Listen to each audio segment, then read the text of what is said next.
Hello and welcome to कड़क cricket. मैं हूं आपके साथ पंकज भार्गव।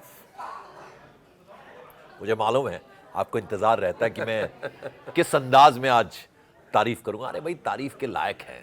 कौन है बताना पड़ेगा, बता देते हैं। लाजवाब, शानदार, बेमिसाल राजीव मिश्रा।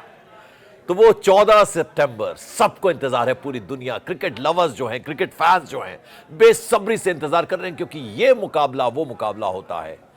सारे मुकाबले एक तरफ, ये मुकाबला एक तरफ। और भारत ने जिस तरह से पीटा है, अरे भाई, बाप बाप होता है, बेटा बेटा होता है। कितनी बार याद दिलाना पड़ेगा, लेकिन वो जो बड़बोलापन होता है ना, वो खत्म होने का नाम नहीं लेता इस टीम का। इतनी बार पीटा है, इस बुरी तरह से पीटा है, फिर भी वो जो कोच हैं, क्या नाम है कोच का? माइक हेसन साहब नए बने हैं और न्यूजीलैंड से आते हैं, कोच रहे हैं और अभी पाकिस्तान के नए नए कोच बने हैं। और आते ही बड़बोलापन शुरू हो गया। कह रहे हैं कि हमारे पास दुनिया के बेहतरीन स्पिनर हैं। दो नाम याद करवा दिए उन्होंने। किस किस के?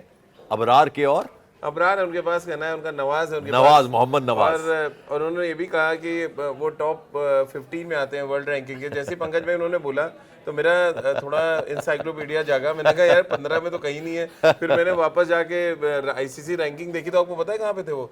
30वें नंबर पे थे। बताइए, 30वें नंबर। तो पहले फैक्ट चेक करिए, फैक्ट्स को करेक्ट करिए, फिर इस तरह की स्टेटमेंट दीजिए। और क्या हमने, क्या कहते हैं, कुछ नहीं कर रखा क्या? हमारे पास ऐसे गेंदबाज हैं। वो एक कहते हैं ना, उसको ट्रेलर दिखा दिया हमने पहले ही मैच में, और अभी पिक्चर बाकी है। और पिक्चर जब चलेगी तो फिरकी की बात आप भारत से कर रहे हैं। मतलब मैं बड़ा हैरान हूं ये सुनकर। इस तरह का बड़बोलापन ये क्या दर्शाता है? तो ये दर्शाता है कि आप कितना आपके अंदर एक तो डर बैठा हुआ है। आपके अंदर जब डर बैठा होता है और सामने वाले ओपोनेंट की ताकत आपको नजर आती है, तो फिर आप ऐसा कुछ करने की, बोलने की कोशिश करते हैं ताकि आप अपनी कमी को छुपा पाएं। और एग्जैक्टली पाकिस्तान के कोच वही कर रहे हैं। जिस मोहम्मद नवाज का वो जिक्र कर रहे हैं पंकज भाई, मैं आपको बता दूं, इससे पहले दुबई में एशिया कप हुआ, आखिरी ओवर में 6 रन चाहिए तो हार्दिक पांड्या ने इनके बॉल पे छक्का मारा, पर दूसरी बॉल पे मैच जीत गया। एक और एग्जांपल दिखाता हूँ। 2022 में ऑस्ट्रेलिया गए हम वर्ल्ड कप के लिए। आखिरी ओवर में 15 रन, पता है गेंदबाजी कौन कर रहे थे पंकज भाई? हाँ। आप अंदाजा लगाइए कौन कर रहे होंगे? दुनिया के सबसे बेहतरीन स्पिनर नवाज साहब, माइक हेसन ने जो कहा बेस्ट 15 में वो शामिल है। हाँ, और फिर आखिरी ओवर वो फेंकने आए, इंडिया ने फिर पीटा 15 रन, हमने मैच जीत दिया। उसके बाद उनको टीम से बाहर निकाल दिया गया। पाकिस्तान ने जम के ट्रोल किया 5-6 साल। अब उनकी अचानक टीम में वापसी हुई और अचानक क्या ऐसा उन्होंने कर दिया है। माइक हेसन जो उनको बेस्ट स्पिनर बोल रहे हैं वर्ल्ड का, आपको बता दो क्या हुआ है। ट्राई सीरीज में उन्होंने दरअसल अफगानिस्तान के खिलाफ 5 विकेटें ले ली, एक अखाड़ा विकेट पे जहाँ पे बॉल स्क्वायर टर्न कर रहा था। तो उस 5 विकेट की वजह से उनका कहना है कि दुनिया के बेस्ट स्पिनर है। भैया कुलदीप ने क्या किया, वरुण चक्रवर्ती यहाँ के घास काटने आए हुए हैं, या अक्षर पटेल क्या कर रहे थे सालों से? मेरे तो ये पूछना है। और जो वो बॉलर जो टॉप 10 टॉप 15 में, उनका नाम ना लेके 30वें नंबर का जो स्पिनर है उसके बारे में वो जिक्र कर रहे हैं। बड़ा हैरानी होती है। एक कोच जो आरसीबी के कोच रहे हैं, विराट के साथ सालों काम किया उन्होंने, हमारे देश का ना जाने कितनी बार नमक खाया उन्होंने। वो जाते ही ऐसे पलटी मारेंगे और एक ऑर्डिनरी बॉलर को वर्ल्ड का नंबर 1 बॉलर बता देंगे और फिर कहेंगे वो टॉप 15 में है। तो बड़ा मतलब हैरानी होती है। और बड़ी इंटरेस्टिंग बात है। देखिए, आप अपने काम से बताइए, जबान से नहीं, काम से बताइए। हमारे जो स्पिनर्स हैं, कुलदीप यादव की बात करें हम, या वरुण चक्रवर्ती की बात की, वो अपने काम से दिखाते हैं। इसलिए ठीक है, वो बोल रहे हैं, कहीं ना कहीं डरे हुए हैं, शायद इसलिए बोल रहे हैं। अब ये अकेले नहीं हैं। अच्छा, पहले मैं बात कर लूँ। हम तमाम जो क्रिकेटर्स अब कमेंटेटर्स बन गए हैं या अपने यूट्यूब चैनल्स चला रहे हैं, शोएब अख्तर बड़े बॉलर हैं, पूरी दुनिया जानती है कि किस तरह की गेंदबाजी वो करते थे। वासिम अकरम हो या जितने भी बड़े प्लेयर हैं, रमीज राजा, वो हमेशा हिंदुस्तानी क्रिकेट की, और जिस तरह से हमारे यंगस्टर्स, हमारी टीम खेल रही है, वो कहते हैं कि सीखना चाहिए भारत से। वो ग्रेसफुली ये बात कहते हैं, एक्सेप्ट करते हैं कि हमारी टीम कितनी पीछे है, कितनी फिसड्डी है भारत के मुकाबले। और ये अभी जुम्मा नए कोच बने हैं, जैसे वो इस तरह की बातें कर रहे हैं। एक और खिलाड़ी की बात कर लेता हूं मैं, राशिद लतीफ। याद होगा आपको, पुराने विकेट कीपर और कैप्टन भी रह चुके हैं कैप्टन। वो कह रहे हैं ट्राई सीरीज किसके साथ खेली आपने? ट्राई सीरीज कह रहे हैं हम ट्राई सीरीज खेल कर आए, हम छक्के छुड़ा देंगे भारतीय टीम के। What is this going on? देखिए, अब ओपोनेंट का जिक्र आपने कर दिया, तो सामने कौन था? अफगानिस्तान थी और यूएई जो होस्ट टीम है। अब इन टीमों को हरा के आप ये सोच रहे हैं कि आप इंडिया को हरा देंगे। अभी देखिए, बड़ा जो फासला है बहुत बड़ा है पंकज भाई। अगर आप तराजू पे रख देना दोनों टीमों को, तो ऐसे एकदम बैठ जाएगा इंडियन का और ऐसे टंगे होंगे मैं पाकिस्तान पिछले वाले। 5 मुकाबलों की बात कर लूं, वही तो मैंने अभी 5 बोला। मुकाबले या अभी की टीम आप देख लें, प्लेयर वाइज आप कर लें कंपेयर, वो चाहे ओपनर हो, मिडिल ऑर्डर में या आप ऑलराउंडर्स में, फील्डिंग कहीं कहीं है ही नहीं पाकिस्तान। तो मतलब ये खाली बचकाना है बयान लगते हैं मुझे कि हमने ट्राई सीरीज जीत लिया है, अखाड़ा विकेट पे नवाज ने 5 विकेट ले लिए, तो आप मतलब ऐसा सोच रहे हैं कि दुबई में अगर आपने हरा दिया है अफगानिस्तान को तो आप इंडिया को भी हरा देंगे। तो ये कहते हैं ना मुंगेरी लाल के हसीन सपने, भाई सपने देखने से कौन रोक सकता है, आप सोइए और सपने देखते रहिए, क्या फर्क पड़ रहा है उससे। आपने यहाँ बहुत अच्छी बात की थी कड़क क्रिकेट में राजीव, आपने कहा था कि हल्के में नहीं लेना है।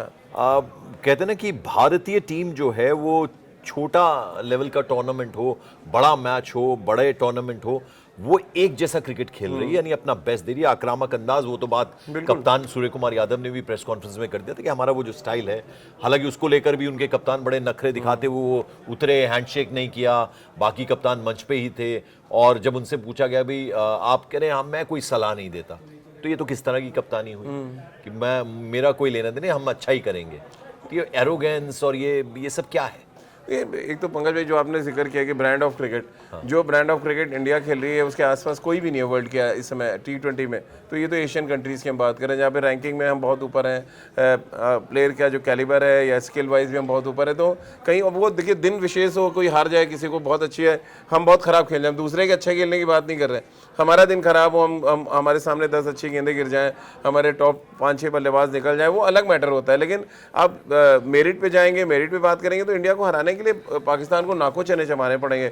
और ये मैं इसलिए नहीं कह रहा हूँ कि पाकिस्तान से हमारा मैच है, पाकिस्तान का जो सेट ऑफ प्लेयर्स मैं देख रहा हूँ, मेरे पास वो लिस्ट है पूरी, मैं आप 11 नहीं बता सकते, या पाकिस्तान के फैंस को मैं चैलेंज कर रहा हूँ, वो इंडिया के 11 तो बता देंगे कौन खेलने वाले, पाकिस्तान के 11 नहीं बता पाएंगे। तो जब इतना लेवल आपका नीचे गिर चुका है, आपका ग्राफ इतना नीचे आ चुका है, तो आप उसको उठाने के बजाय, उनको सही करने के बजाय आप ये अपने प्लेयरों को डॉन ब्रैडमैन और सचिन बनाने लगेंगे जिनका कोई वजूद नहीं है, तो देन प्रॉब्लम तो होती है। पुराना पाकिस्तान की जब मैं बात कर रहा हूँ उनकी टीम की, तो आप उनके खेल की बात करते थे ना, आप कमाल के प्लेयर थे उसमें। बिल्कुल आप उनके खेल की बात करते थे। और फिर वो जिस तरह से हमारा बड़े प्लेयर्स जब निकले हैं, रोहित शर्मा की बात करें, विराट कोहली की, और जो नई टीम तैयार हुई है वो बहुत एक्सपीरियंस नहीं है, लेकिन उन्होंने अपने खेल से अपनी टीम में जगह बनाई है। पाकिस्तान की क्रिकेट की जो दुर्दशा हुई है, वो जो एक वक्त बॉलर्स ही जिता दिया करते थे मैच, इसका बड़ा कारण क्या समझते हैं? बड़बोलापन ही है क्या? देखिए अपने पाकिस्तान के प्लेयर, मैं कल उनको सुन रहा था, शोएब मलिक को जो उनके एक्स कैप्टन है, उनका कहना है ना मौजूदा प्लेयरों को वो संभाल पा रहे हैं, और जो पूर्व क्रिकेटर उनको ही संभाल पाए।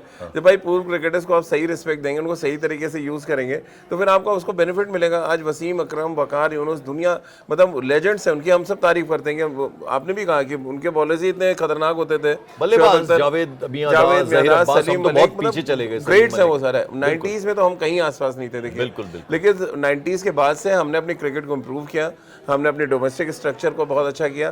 पाकिस्तान का उल्टा था, उन्होंने कहा ठीक है, हमें वो रेडियो कमेंट्री का वक्त हुआ करता था, हमें उनके नाम या मुदस्सर नजर, अभी भी 11 आप 90s के भी 11 बता देंगे, मैं बोल रहा हूँ बिल्कुल बता दें। लेकिन आज के 11 आप नहीं बता सकते पाकिस्तान के 11 कौन खेलेगा। आपने बड़ी अच्छी बात की कि पाकिस्तान के जो लोग हैं, आवाम वहां की, वही नहीं बता पाएगी। हमारी टीम पूरी याद है, हमारी पूरी टीम याद है उनको। अभी भी कोहली तो होता ही रहता था। नहीं, ये यंग टीम याद है जो आप 11 भी, अभिषेक शर्मा, शुभमन के लिए सारे याद है उनको, क्योंकि उनके बैट से वो इम्पैक्ट देखा है, वो आवाज आती है ना, वो पाकिस्तान तक जा रही है। जब अभिषेक शर्मा छक्का मारते हैं तो सिर्फ दुबई तक नहीं है, वो पाकिस्तान तक जा रही है आवाज। या कुलदीप यादव जब गेंदबाजी कर रहे हैं तो उसकी धमक जो है वो पाकिस्तान तक जा रही है। इसी वजह से आप अच्छी क्रिकेट खेलेंगे तो फिर आपकी पहचान बनेगी वर्ल्ड वाइड।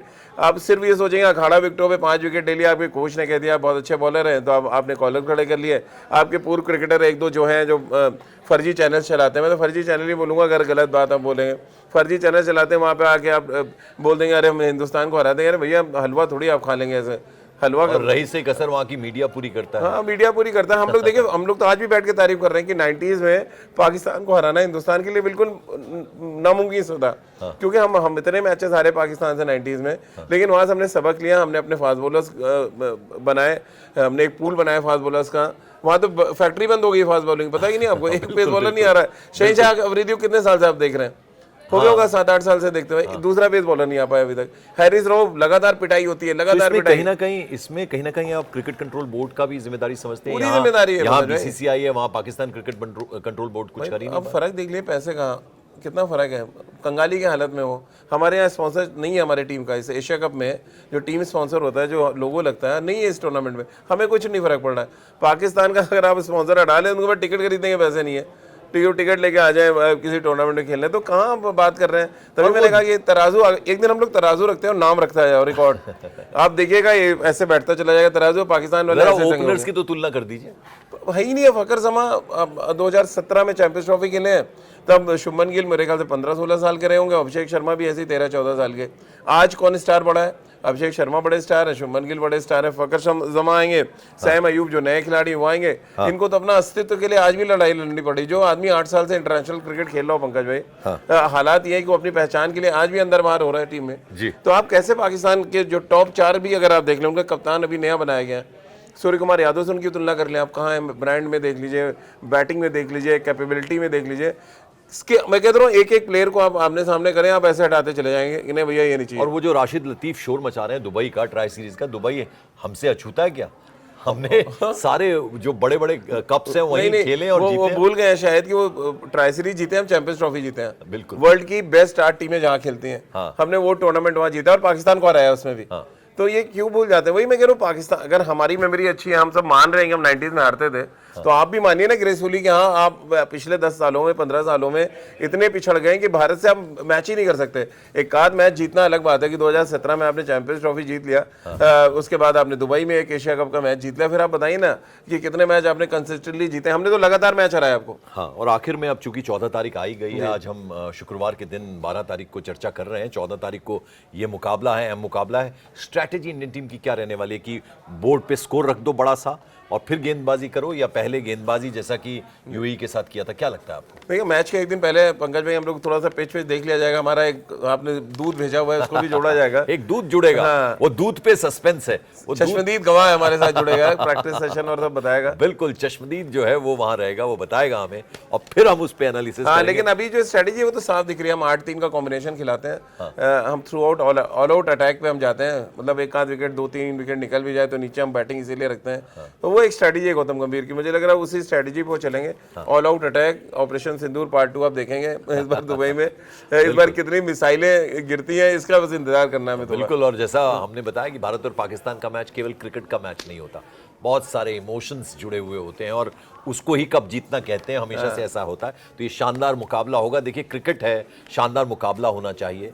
जीत हार एक अपनी जगह है, लेकिन फिर भी भारतीय टीम बहुत सॉलिड है और एकदम दीवार की तरह सॉलिड है, इसमें कोई शक नहीं। एकदम कड़ा सीमेंट लगा हुआ है। शानदार मुकाबला होगा और हम तो बार बार ये कह रहे हैं कि कप हम घर लाएंगे। बस उसकी पूरा जो क्रिकेट फैंस हैं, देश के जो तमाम स्पेक्टेटर्स हैं, उन्हें इंतजार होगा कि भारतीय टीम शानदार प्रदर्शन करे। अभी हम आपसे इजाजत ले रहे हैं, फिर एक नए सस्पेंस के बारे में, नए किसी खिलाड़ी के बारे में हम चर्चा करेंगे, मैच के बारे में चर्चा करेंगे, इस अहम मुकाबले के बारे में चर्चा करेंगे। फिलहाल आपसे इजाजत ले रहे हैं। Thank you so much.